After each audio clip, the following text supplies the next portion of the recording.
Sighahnya adalah apa? Sighah taqdimu al-aham fal muhim, baru kemudian yang penting. Yang paling penting dulu, baru kemudian yang penting. Kita perhatikan di sini. Kita kan belum mati. Kenapa Allah Subhanahu wa taala mengingatkan kita pertama kali kepada al-maut, alladzi khalaqal mauta. Ya. Ini bisa beberapa penafsiran, dalam artian pertama bahwa manusia itu memang awalnya sesuatu yang tidak ada. Ya. Tetapi Allah Subhanahu wa taala kemudian menciptakan sesuatu yang belum ada kemudian menjadi ada dan tidak akan pernah ada lagi setelah itu. Tetapi bisa jadi juga ya bahwa ini hal yang penting kita lebih utamakan ingat daripada kehidupan kita yang sementara ini. Itulah oleh sebabnya kata Allah Subhanahu wa taala, "Wabtaghi fiman ataka darul akhirah wa la tansa nasibaka minad dunya." Ya. Ingatlah dulu akhiratmu, baru kemudian duniamu. Ya. Artinya ada dua perkara yang akan diujikan kepada kita, hidup dan mati. Kalau kita hanya sekedar hidup dan mati, semua bisa makhluk hidup. Pohon juga hidup, bisa mati. Binatang juga itu bisa mati. Tetapi bagi manusia harus berbeda. Ya, dia akan memiliki tanggung jawab yang besar di hadapan Allah Subhanahu wa taala atas nikmat-nikmat yang Allah telah berikan selama dia masih hidup di dunia ini.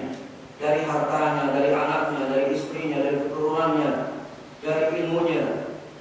Dari apa saja yang Allah telah amanahkan terhadap dirinya, maka itu akan menjadi sebuah pertanggungjawaban di hadapan Allah Subhanahu wa taala. Akankah kemudian yang diamanahkan tersebut akan menjadi suatu wasilah menuju surga Allah ataukah menuju neraka Allah Subhanahu wa taala?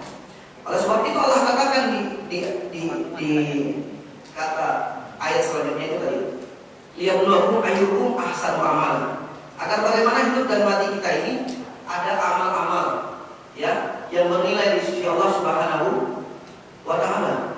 Berbicara amal ya, tentunya kita butuh tuntunan. Oleh sebab itu Rasulullah SAW membaca Al-Fatihah di dalam surah Al-Fatihah setiap salat ihdinas siratal mustaqim. Agar bagaimana telah kita lurus nih, jangan asal hidup, jangan asal mati. Semua ada tuntunan dan ada perkara-perkara yang harus diindahkan di sini. Di dalam doa yang lain Rasulullah SAW, Allahumma hdini ya, Allahumma nas'aluka al-huda wa tuqa wal afaf wal ghina. Ya Allah, kami meminta petunjuk ya, kekayaan dan kecukupan dan seterusnya. Ini membuktikan bahwa kita di sini akan dipertanggungjawabkan setelah kita kemudian. Kemudian amal ya, tentu yang dimaksud amal di sini adalah amal ibadah. Ya, amal ibadah. Dan ibadah itu, apa yang dimaksud ibadah? Kata Ibnu Taimiyah, ibadah itu adalah secara umum ismun jami' likulli ma yuhibbullahu wa yardah min aqwalin wal af'alin zahiran kanat aw batinah. Ya, ibadah itu segala bentuk perkara-perkara apa yang dicintai. Nah, apa yang dicintai oleh siapa? Oleh Allah Subhanahu wa taala dan Allah ridhoi. Karena ada yang dicintai tapi belum diridhoi. Termasuk kita ada hamba yang dicintai, semua dicintai oleh Allah Subhanahu wa taala, oleh orang mukmin ya, tapi belum tentu diridhoi kita. Yang diridhoi itu orang siapa? Para sahabat. Radhiyallahu anhum wa radu'an. Kita belum ada. Maka yang patut kita ikuti adalah siapa? Allah, Rasulullah dan para sahabat. Karena mereka telah mendapatkan cap ACC sebagai manusia yang diridhoi. Ya. Bapak sekalian rahmat Allah Subhanahu wa taala. Sebelum menghadap kematian, maka persiapkanlah amal-amal kita. Orang yang masih muda, ya segera beramal. Yang masih diberikan umur oleh Allah, waktu, harta dan sebagainya, segera beramal. Ya, karena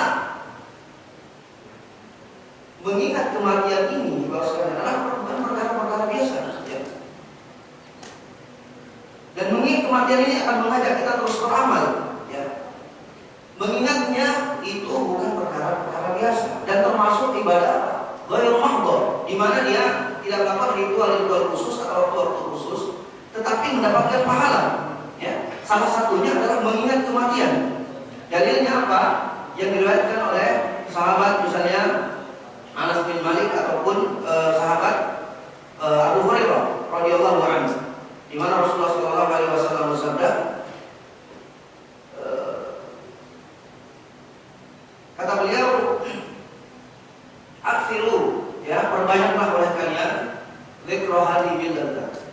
Ai al-maut, perbanyaklah oleh kalian mengingat tentang kematian. Jadi ketika ada perintah dan perintahnya dari Allah dan Rasulnya, maka itu adalah sebuah syariat. Dan mengamalkannya berarti di situ kita mendapatkan pahala di sisi Allah Subhanahu wa taala. Ya. Maka ketika kita mengingat kematian, itu adalah zikir-zikir yang tersembunyi. Jadi bukan zikir yang terlanturkan, tapi dia mengingat dalam hati. Karena apa? Begitu kita mengingat kematian, akan nampak dalam bayangan kita macam-macam, ya, tentang akhirat, tentang pahala, tentang amal dan perbuatan kita. Apakah kita di dunia ini selalu zalim saja kepada manusia? Apakah kita selalu membuang waktu kita sehingga memutuskan apa? Hubungan kita dengan Allah. Dan perkara memutuskan waktu itu sangat besar perkaranya daripada kematian.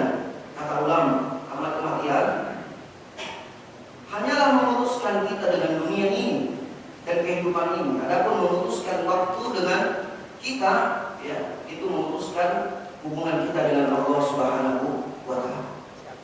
Maka perkara yang pertama tentang hal ini adalah mengingat kematian, karena dia adalah sebuah ibadah.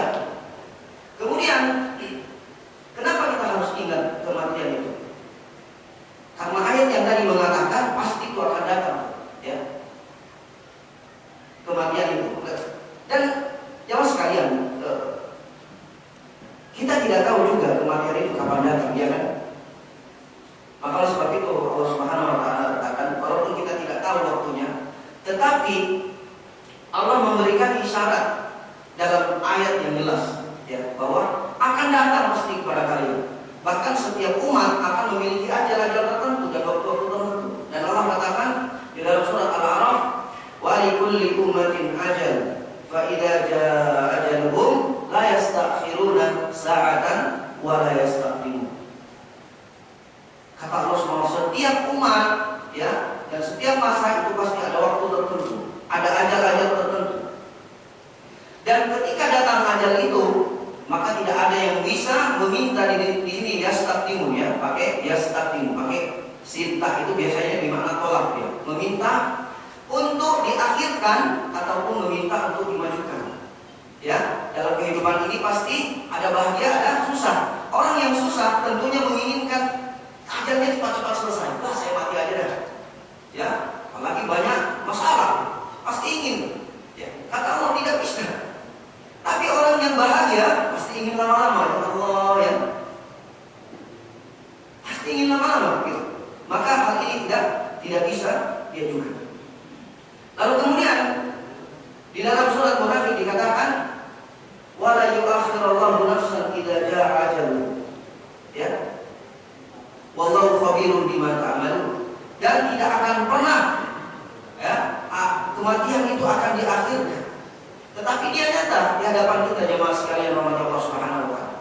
Oleh sebab itu, ketika kita tidak tahu kapan waktu kita, maka Syekh Ibnu Utsaimin rahimahullah taala mengatakan di dalam fatwanya bahwa sesungguhnya manusia itu berada dalam ancaman besar, dalam masalah besar yang mungkin masalah ini tidak terlihat di hadapannya tapi nyata, yaitu kematian. Apa kata beliau contohnya? Banyak di antara kita orang yang baru keluar dari rumahnya lalu kemudian pulang hanya sekedar nama. Dan ini hal yang mengerikan, kita tidak tahu masalah. Dan ini pasti ada orang yang duduk di kantornya di kursi empuk kemudian tidak bisa berdiri lagi. Banyak. Dan ini perkara yang nyata di hadapan Allah Subhanahu wa taala dan di hadapan kita, ya. Dan ada orang yang tidur di kasurnya dengan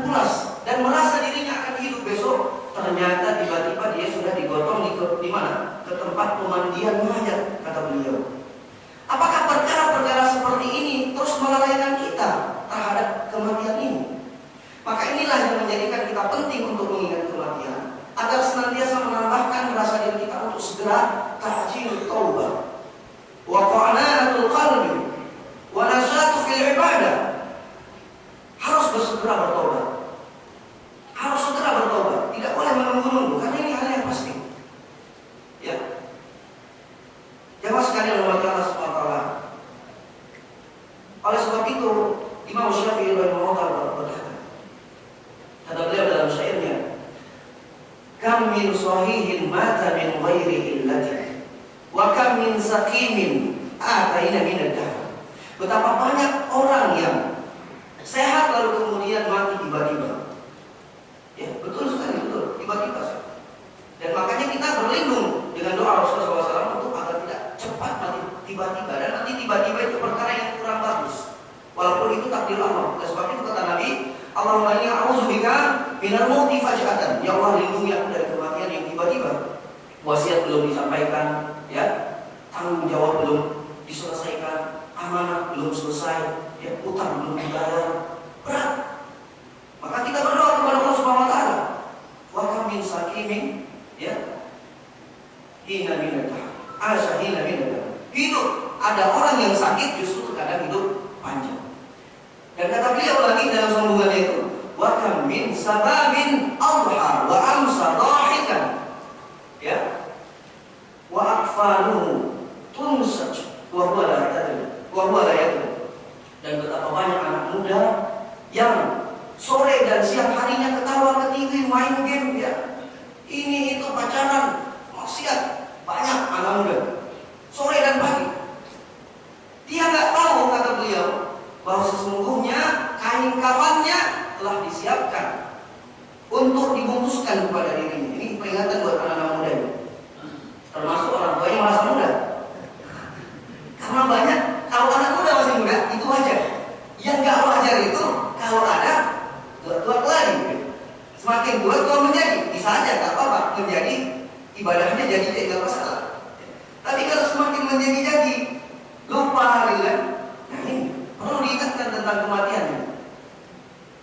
Apalagi nanti Ustaz Rosidi, ya, langsung dengan praktek, mengerikan. Dibuat ngeri, Ustaz, ya. Kalau nggak dibuat ngeri, Ustaz, nggak takut kalau itu. Terima kasih. Nah, kemudian pas kalian rahmat Allah Subhanahu wa taala. Dan orang mengingat kematian ini, ya. Mengapa termasuk perkara penting? Bahwa ternyata kematian itu, ya sekalian, itu ternyata adalah kiamat. Hanya kita sering menanya-nanya, kan, wah kiamat masih jauh, gitu. Karena dikiranya bahwa kiamat itu kiamat besar, ditiupnya sangkakala, gitu kan, hancurnya bumi ini. Bukan. Sebetulnya kiamat yang sebetulnya yang awal kita alami itu adalah kematian. Sebagaimana yang dikatakan oleh sahabat Rasulullah SAW, Al-Mughirah ibn Syu'bah, ketika mengatakan, ayyuhan nas, wahai manusia, antum taquluna, dan kalian mengatakan al-qiyamatu, kiamat, kapan kiamat? Repot dengan kiamat, persediaannya belum cukup, ya, kengeriannya belum siap untuk menghadapi kiamat. Kata beliau, anna man mata faqad qamat kiamat. Dan siapa yang meninggal itu telah terjadi kiamat, terjadi dirinya. Jadi kita nggak mungkin menunggu kiamat besar. Kiamat itu sudah akan terjadi di hadapan kita. Ya. Makanya kata Allah Subhanahu wa taala, wa nahnu aqrabu min hablil warid. Ya, dan kami lebih dekat daripada apa? Detik nadi kalian. Itu kiamat. Maka kalau kita berbicara kiamat, maka apa jawaban Rasulullah ketika sahabat bertanya, ya Rasulullah, mata sa'ah, kapan kiamat? Kata Nabi, ya, mada ista'dat talaha. Apa sih yang kamu siapkan untuk kiamat kamu? Jangankan kiamat besar. Orang sholat aja belum datang, orang ini aja belum datang, belum ngelapin dan sebagainya. Kematian aja dulu kita siapkan. Apakah kita ini akan menjadi husnul khatimah ataukah akan menjadi su'ul khatimah? Ini masalahnya. Maksudnya Allah Subhanahu wa taala, kita percepat saja, ya. Ada dua poin lagi yang ingin saya sampaikan, bahwa mengingat kematian ini, kita akan lebih menambah apa? Melapangkan dada kita, kemudian akan menjadikan kita lebih dahsyat lagi dalam beramal, jemaah sekalian yang Rasulullah. Hadisnya atau dalilnya, ya, dikatakan dari Anas bin Malik. Anas bin Malik radhiyallahu anhu. Qala Rasulullah sallallahu alaihi wasallam. Berkata Rasulullah sallallahu alaihi wasallam, "Aktsiru," kata beliau, Kemudian di sini sama dengan Abu Hurairah, tapi dengan riwayat yang berbeda. Aksiru dzikra hadhil ladzat, hadhil ladzat. Ya. Ingatlah kematian itu yang memutus apa? Memutus kenikmatan. Kata Rasulullah SAW, fa innahu lam yazkuruhu fi dhaiqil 'aishi illa wasa'ahu wala yadhkuruhu aw wala dzakarahu fi wasi'atin illa dayaqaha. Maka kata Rasulullah SAW, tidaklah orang yang mengingat kematian itu dikala ia dalam berada kesempitan, kecuali akan melapangkan hidupnya. Contohnya seperti itu, ya, yang saya contohkan tadi, bahwa ketika kita dalam kesusahan, ditimpa sakit, ditimpa ketakutan, ya, ujian banyak itu datang kepada kita, ya kan? Ini kalau mengingat kematian bapak-bapak, itu pasti tenang. Oh, nggak apa-apa, kita bakal mati juga kok. Sabar aja lah. Kita bakal mati juga kok, tenang aja. Apalagi kalau melihat tetangga itu yang kaya-kaya atau yang mewah-mewah, ya. Ntar dia mati. Nggak begitu, bapak. Kematian itu untuk kita sendiri, ya. Bahwa itu menenangkan kita. Kalau kebahagiaan dunia belum datang kepada kita, ya, keberhasilan belum datang kepada kita, ingat Pak, akan membuat kita lapar. Demikian pula ketika kita sudah menuju puncaknya, kaya, ya, keberhasilan, pangkat dan sebagainya, agar tidak melampaui batas. Ingat kematian. Ingat, kamu amanah itu bakal dipertanggungjawabkan di hadapan Allah itu. Ya, jangan malah terlena dengan 4 tahun, 5 tahun, kemudian melakukan hal-hal yang menzalimi rakyatnya, ya, menzalimi umatnya, menzalimi orang-orang fakir, menzalimi orang-orang lemah, ya, menindas agama, mencela agama. Ini hati-hati seperti ini. Maka kalau dia ingat mati, ya Allah, kita kan bakal mati. Kapan waktu kita mau bertobat? Makanya di dalam kitab yang dikarang oleh Qurtubi rahimahullah ta'ala, Tazkiratu fi ahwalil mauti, ya, yaitu peringatan tentang kematian wa umurul akhirah. Itu dikatakan di situ bahwa, ya, kata beliau, man istaksara bi dzikril maut, ya, ukrima bi thalasatin. Siapa yang orang itu sering memperbanyak peringatan kematian terhadap dirinya, maka dia akan dimuliakan dengan 3 hal. Pertama, ta'jil taubat, dia akan bersegera dengan bertobat kepada Allah SWT. Kemudian qana'atul qalbi, akan tenang hatinya, merasa cukup. Kemudian apa? Nasyitu fil ibadah, dia akan segera beribadah. Belum merasa dia sudah masjid, ya, belum diajak infak, dia sudah infak. Karena dia tahu ada hak-hak orang yang miskin, ada hak orang-orang yang membutuhkan, ya. Menjadi pemimpin harus segera mengamalkan dengan apa yang diamanahkan itu. Karena amanah itu begitu berat, ya. Bagi seorang mukmin bukan suatu kebanggaan itu amanah, tapi itu adalah suatu bencana. Karena orang yang akan, ya,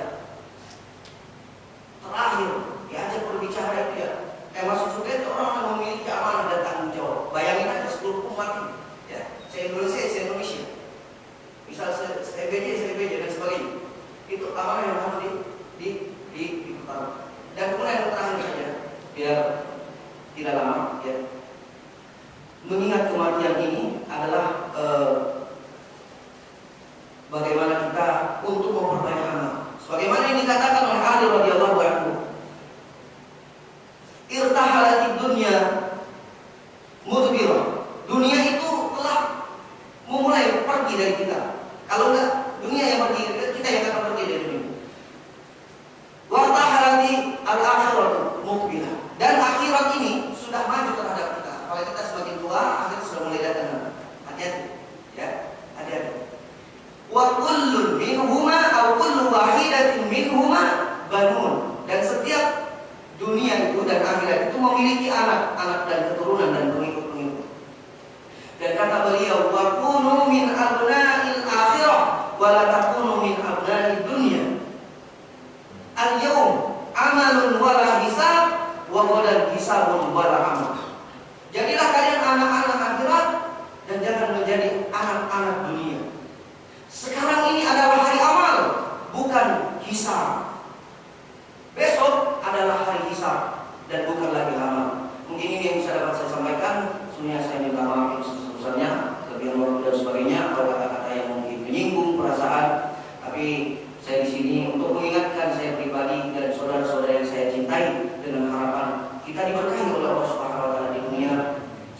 dicintai dan diridhoi sebagaimana para sahabat, sehingga kita nanti digolongkan